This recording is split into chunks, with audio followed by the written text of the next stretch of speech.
Car voici le jour vient, avant comme une promesse, tous les auteurs et tous les méchants seront comme une chose. Le jour qui vient, les embrassera, dit l'Éternel des armées. Il ne leur laissera ni racine ni rameau. Mais pour vous qui craignez mon nom, se lèvera le soleil de la justice, et la guérison sera pour tes pères. Vous sortirez et vous sauterez comme les veaux d'une étape, et vous coulerez les méchants, car ils seront comme de la cendre sous la plante de vos pieds. Au jour que je prépare, dit l'Éternel des armées. Souvenez-vous de la loi de Moïse, mon serviteur, auquel j'ai prescrit en forêt pour Israël, pour tout Israël, les préceptes et les ordonnances. Voici, je vous enverrai Élie le prophète, avant que le jour de l'Éternel arrive. Ce jour grand est redoutable.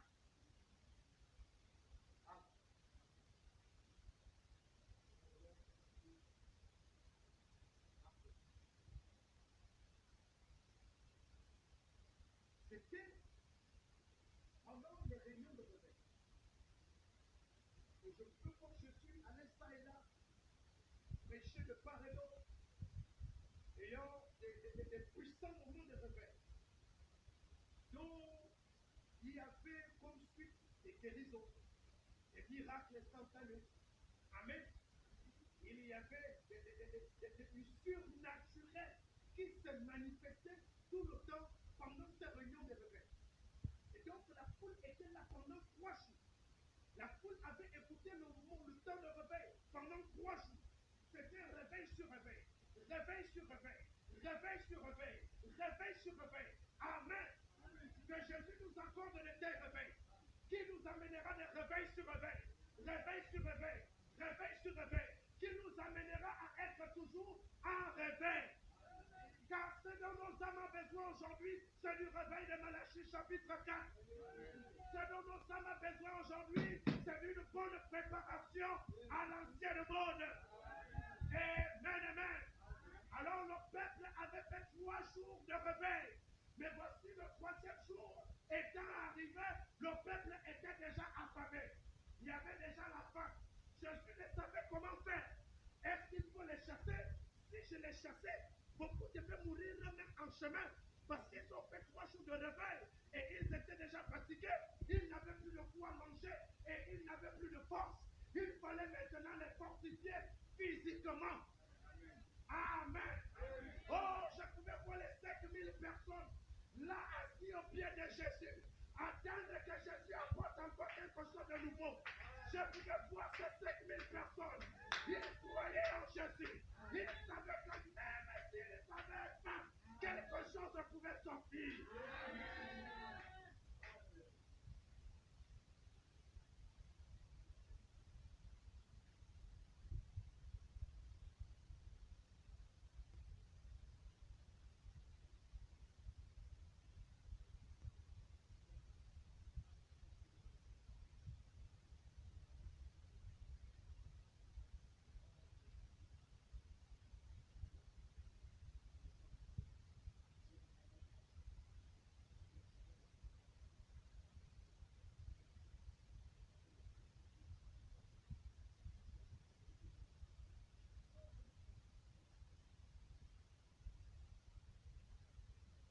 Il n'était pas allé dire Jésus, on veut le pain.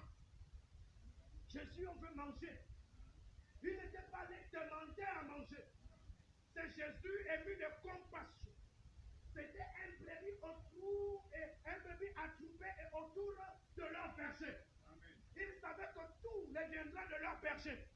Et que c'est au berger lui-même d'aller les amener où ils doivent manger.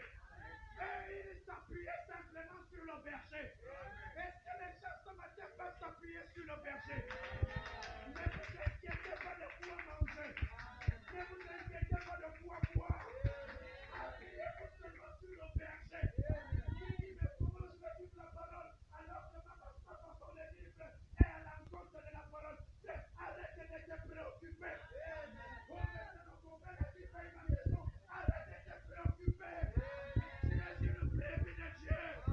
Appuie-toi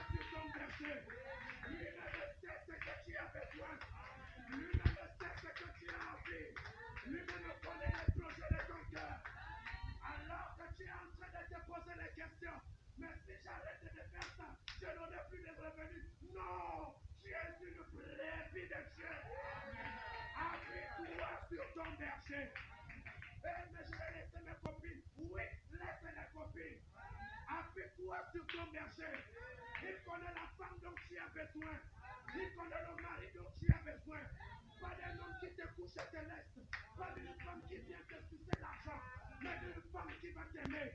C'est un homme qui va t'aimer.